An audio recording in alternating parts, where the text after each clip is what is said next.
JVP ஆட்சிக்கு வந்ததும் இலங்கை இரத்த களரியாகும் விடுக்கப்பட்ட மிரட்டல். தமிழரசு கட்சியின் முடிவில் குழப்பமில்லை, சுமந்திரன் திட்டவட்டம். ஜனாதிபதி தேர்தலின் வெற்றியாளர் குறித்து தென்னிலங்கையின் மூத்த பத்திரிகையாளர் வெளியிட்டுள்ள தகவல். ஜனாதிபதி தேர்தல் குறித்து வடக்கு கிழக்கு மக்களின் முடிவு, பரப்புரை கூட்டத்தில் அமைச்சர் வெளியிட்ட தகவல். நாமல் ராஜபக்ஷவிற்கு பாதுகாப்பு அச்சுறுத்தல்.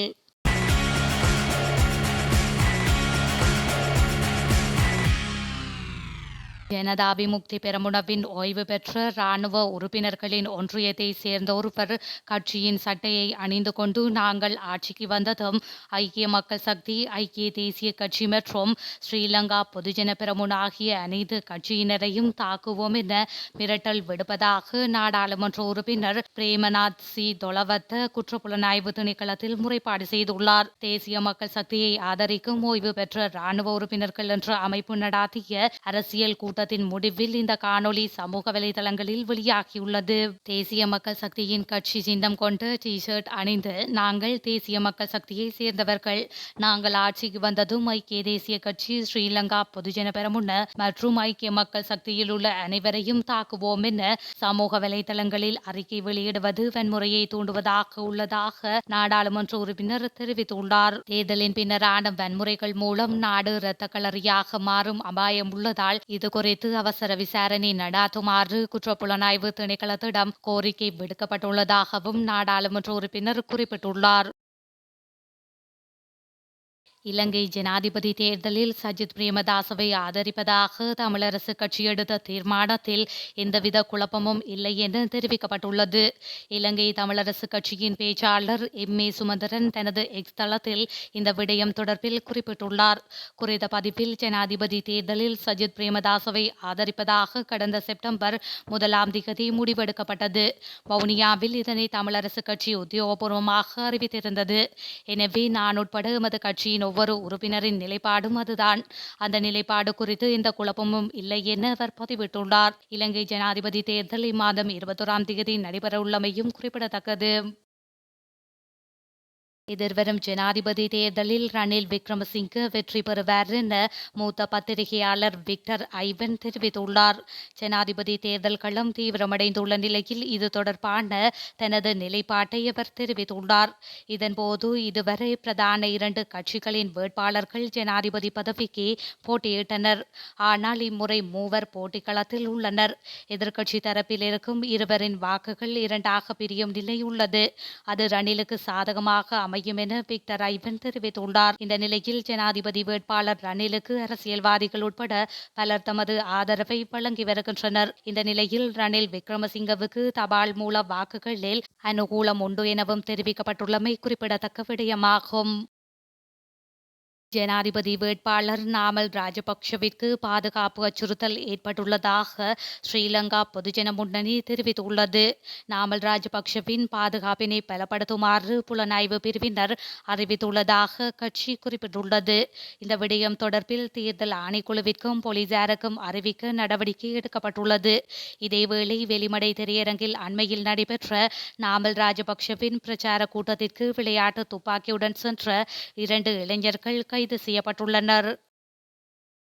வடக்கு மாகாண மக்களும் கிழக்கு மாகாண மக்களும் ஜனாதிபதி ரணில் விக்ரமசிங்கவை மீண்டும் ஆட்சியில் அமர்த்த தீர்மானித்துவிட்டனர் என அமைச்சர் நிமல் ஸ்ரீபாலடி சில்வா தெரிவித்துள்ளார். அப்புதளையில் நேற்று ஞாயிற்றுக்கிழமை பிற்பகல் நடைபெற்ற ரணிலால் முடியும் வெற்றி பேரணியில் கலந்து கொண்டு உரையாற்றும் போதே அமைச்சர் மேற்கண்டவாறு கூறியுள்ளார்.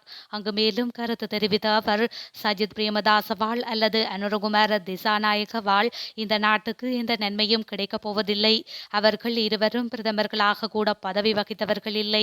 இருவரும் முட்டாள்கள். ஜனாதிபதி ரணில் விக்ரமசிங்கவினால் தான் நாட்டுக்கு நன்மை கிடைக்கும். வரிசை யுகத்துக்கு முற்றுப்புள்ளி வைத்த ஒரே தலைவர் அவர்தான். இன்று வடக்கு மாகாண மக்களும் கிழக்கு மாகாண மக்களும் ஜனாதிபதி ரணில் விக்ரமசிங்கவை மீண்டும் ஆட்சியில் அமர்த்த தீர்மானித்துவிட்டனர். ஊவா மாகாண மக்களும் ஒருபோதும் நன்றி கடன் மறப்பவர்கள் அல்லர். பொருளாதார நெருக்கடியிலிருந்து நாட்டை மீட்ட ஜனாதிபதி பொருளாதாரம் மேலும் வலுவடையும் போது தோட்ட மக்களின் தேவைகள் பலவற்றையும் தீர்த்து வைப்பார் என்று பதுளை வைத்தியசாலை வசதிகளை மேம்படுத்தி தரவும் ஜனாதிபதி இணக்கம் தெரிவித்திருக்கின்றார். எனவே அவரை மீண்டும் ஆட்சியில் அமர்த்த வேண்டும் என்று அவர் மேலும் தெரிவித்துள்ளார். அனுரகுமார திசாநாயக்க முட்டாள்தனமான கதைகளை கூறுகின்றார். இவ்வாறான முட்டாள்களை இந்த நாட்டில் ஏற்றுக்கொள்ள முடியாது என தெரிவித்தார் நகர அபிவிருத்தி மற்றும் வீடமைப்பு அமைச்சர் பிரசன்ன ரணதுங்க. சங்க, வேதம், குரு, விவசாயி மற்றும் தொழிலாளர் ஆகிய 5 பெரும் சக்திகளை ஒன்று திரட்டக்கூடிய இடதுசாரி முகாம் ஐக்கிய சுதந்திர முன்னணி என்பதை அவர் வலியுறுத்தியுள்ளார். ஏகம தொகுதியின் மகளிர் மாநாட்டில் கலந்து கொண்டு ஊடகவியலாளர்கள் எழுப்பிய கேள்விகளுக்கு பதில் அளிக்கும் போதே நகர அபிவிருத்தி மற்றும் வீடமைப்பு அமைச்சர் பிரசன்ன ரணதுங்க மேற்கண்டவாறு தெரிவித்துள்ளார். இலங்கையை சீரழிப்பதற்கு நாணய நிதியம் நிபந்தனைகளை விதித்துள்ளதாக குறிப்பிடுவதை ஏற்றுக்கொள்ள முடியாது என தேசிய ஜனநாயக முன்னணியின் ஜனாதிபதி வேட்பாளரும் ஜனாதிபதி சட்டத்தரணியுமான விஜயதாச ராஜபக்ஷ தெரிவித்துள்ளார். மாறாக நாட்டு மக்களினதும் அரசு நிர்வாகத்துக்கும் பயனுடையதாக அமையும் வகையில் தான் நாணய நிதியம் பல நிபந்தனைகளை விதித்தது என அவர் மேலும் சுட்டிக்காட்டியுள்ளார்.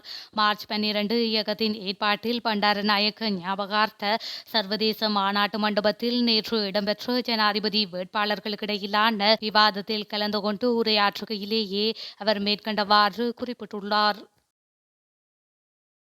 விவசாயிகளுக்கும் நுகர்வோரும் பாதுகாப்படைகின்ற வகையில் புதிய திட்டம் ஒன்று தயாரிக்கப்பட்டுள்ளதாக எதிர்க்கட்சித் தலைவர் சஜித் பிரேமதாஸ் தெரிவித்துள்ளார். 2024ஆம் ஆண்டு ஜனாதிபதி தேர்தலை முன்னிட்டு ஐக்கிய மக்கள் சக்தி ஏற்பாடு செய்த 40வது மக்கள் வெற்றி பேரணி நேற்றைய தினம் வெளிமடையில் இடம்பெற்றது. குறித்த நிகழ்வில் கலந்து கொண்டு கருத்து தெரிவிக்கும் போதே சஜித் பிரேமதாஸ் இதனை குறிப்பிட்டுள்ளார். இது தொடர்பாக அவர் மேலும் தெரிவிக்கையில், உருளைக்கிழங்கு உற்பத்தியாளர்களுடைய அறுவடை மேற்கொள்ளப்படுகின்ற போது வெளிநாடுகளிலிருந்து உருளைக்கிழங்கும் வெங்காயமும் இறக்குமதி செய்கின்ற மனிதாபிமானமற்ற அரசாங்கம் ஒன்றே இருக்கின்றது.